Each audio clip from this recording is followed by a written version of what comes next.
Hello, dear people, how are you? Let us now see where Darwin's theory of evolution will go. Sumer.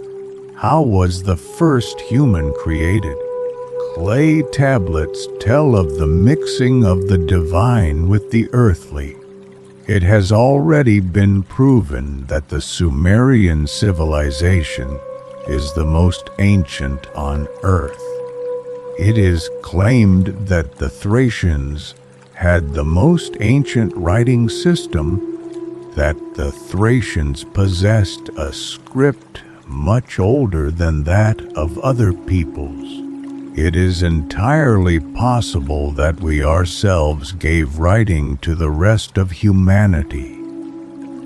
The Thracians, whose descendants are the Bulgarians, are said to have been the most intelligent people inhabiting the ancient lands. Their writing originated much earlier than what was previously considered the oldest, that of the Sumerians. Moreover, it is claimed that the Thracian script was used by the Sumerian civilization. The Thracians are considered ancestors of the Sumerians. Because of a flood, they withdrew to the southern part of ancient Mesopotamia. But let us assume that the first civilization as a whole emerged at an astonishing time, no less than 45,000 years ago, according to Sumerian manuscripts.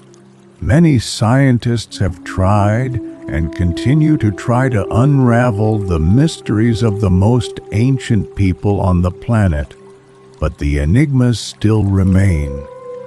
More than 6,000 years ago, in the region of Mesopotamia, the unique civilization of the Sumerians appeared seemingly out of nowhere, possessing all the features of a highly developed society. It is enough to mention that the Sumerians used a ternary number system and were familiar with Fibonacci numbers. Sumerian texts contain information about the origin, development, and structure of the solar system. In their depiction of this system, the sun is at the center, surrounded by all the planets known today.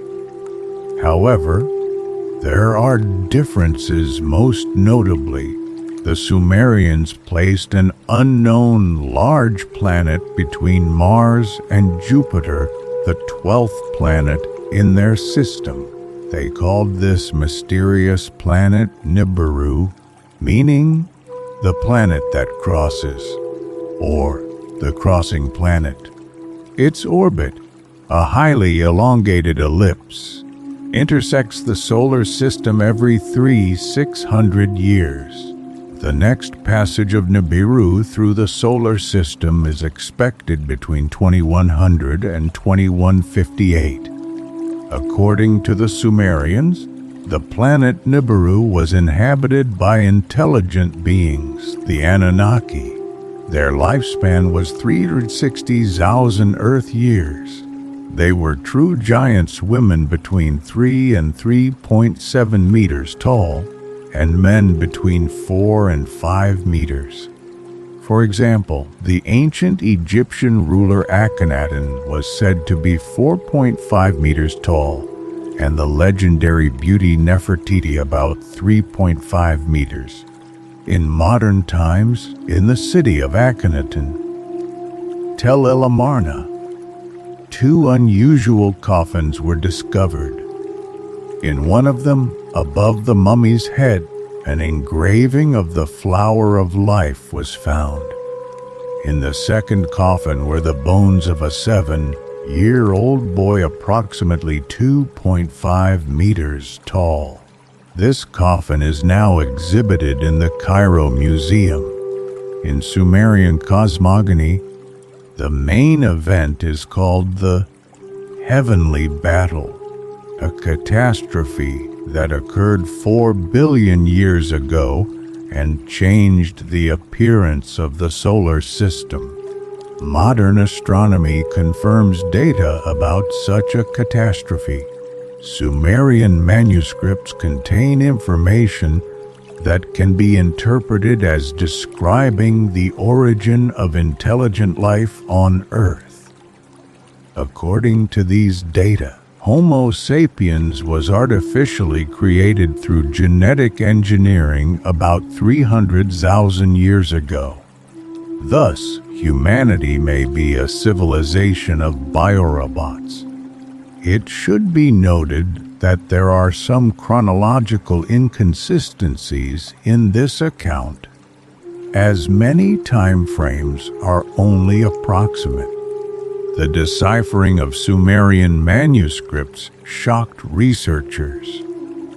Here is a brief and incomplete list of the achievements of this unique civilization, which existed at the dawn of Egyptian development, long before the Roman Empire, and even earlier than ancient Greece, about 6,000 years ago.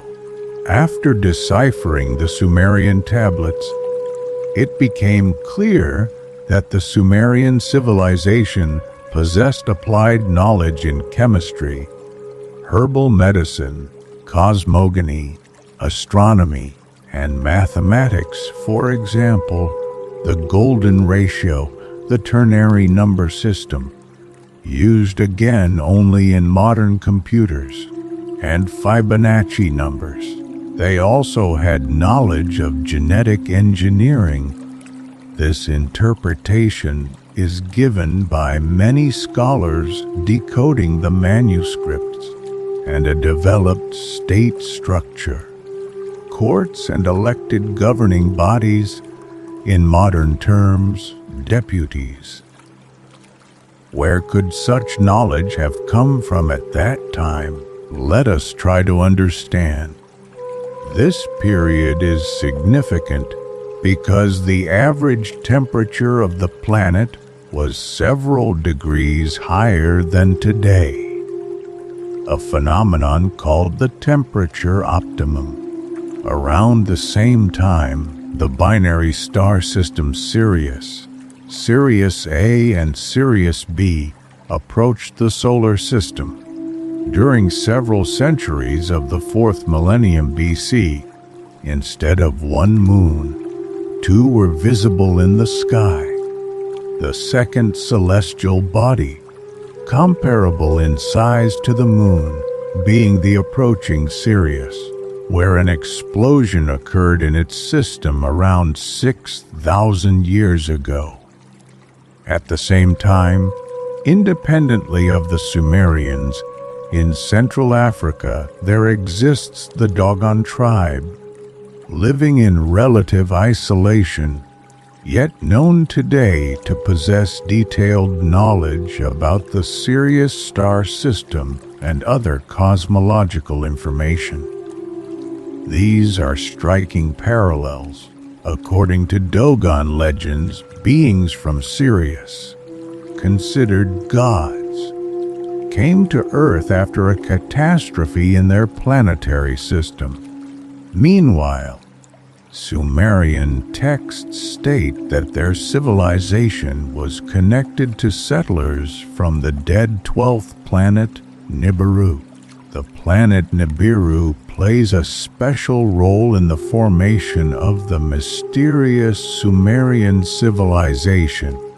They claim to have had contact with its inhabitants, the Anunnaki, who descended from the sky to Earth. The Bible also contains references supporting this claim. In chapter 6 of Genesis, they are mentioned as the Nephilim, those who came down from the heavens. According to Sumerian and other sources, where they are called Nephilim, these beings, often mistaken for gods, took earthly women as wives. Here we are dealing with possible evidence of assimilation of immigrants from Nibiru. If these legends are to be believed, humanoids not only belonged to a biological form of life, but were compatible with humans and could produce offspring. Biblical sources also testify to this. Moreover, in many religions, gods unite with earthly women. Does this not suggest the reality of paleocontacts? That is, contacts with beings from other inhabited celestial bodies tens or hundreds of thousands of years ago. How improbable is the existence of beings similar to humans beyond Earth? Among the many supporters of intelligent life in the universe are great scientists such as Tsiolkovsky, Vernadsky, and Chizovsky. The entire process of human creation, or the mixing of divine and earthly components, akin to in vitro fertilization, is described in detail on clay tablets and depicted on cylindrical seals from Sumerian chronicles. This information has shocked modern geneticists. The ancient Hebrew Bible, the Torah, born from the ruins of Sumer, attributes the creation of humans to the Elohim. This word is plural and should be translated as gods. The purpose of human creation is clearly stated, and there was no man to till the ground. The ruler of Nibiru, Anu, and the chief scientist of the Anunnaki, Enki, decided to create Adam. The word comes from Edema, earth, and means earthling. Enki decided to use upright, walking anthropomorphic beings already living on Earth and improve them so they could understand commands, use tools, and work in mines where gold, needed for their planet's protective layer, was extracted. Realizing that Earth hominids had not yet fully evolved, they decided to accelerate the process. Viewing the universe as a living, intelligent system, many believe that life on Earth originated from the same cosmic seed as that of their home planet. In the Torah, Enki is called Nahash, meaning serpent, or one who knows secrets. His symbol, two intertwined snakes, resembles the structure of DNA, which Enki is said to have deciphered through genetic research. Enki's plan was to use primate DNA and Anunnaki DNA to create a new race. He enlisted the help of a young woman named Ninti, the lady who gives life, later known as Mami, prototype of the word mama. The chronicles describe the procedures, emphasizing sterile conditions. Enki used the egg of a female African primate. The instructions state, add clay, ig to the essence, from the base of the earth. Shape it. Ninti will imprint the image of the gods into it, and what emerges shall be man. The divine element, called essence, or that which binds memory, corresponds to DNA. It was taken from the blood of a selected Anunnaki and processed. Sperm, sheru, was also used. Clay means that which accompanies life. Initial experiments produced unsuccessful hybrids. Eventually, success was achieved. The fertilized egg was implanted into a goddess, and after a prolonged pregnancy and cesarean section, the first man, Adam, was born. Since many workers were needed, Eve was created to reproduce through cloning. Though details are not preserved, the Anunnaki gave humans intelligence, but not longevity. Later research by Wesley Brown identified mitochondrial Eve, a common ancestor of all humans who lived in Africa about 250,000 years ago, coinciding with the region where, according to Sumerians, gold mining took place.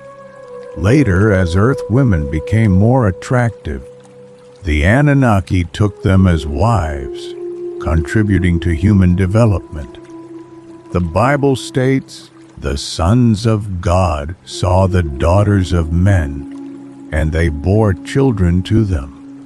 Interpretations struggle to define who these sons of God were.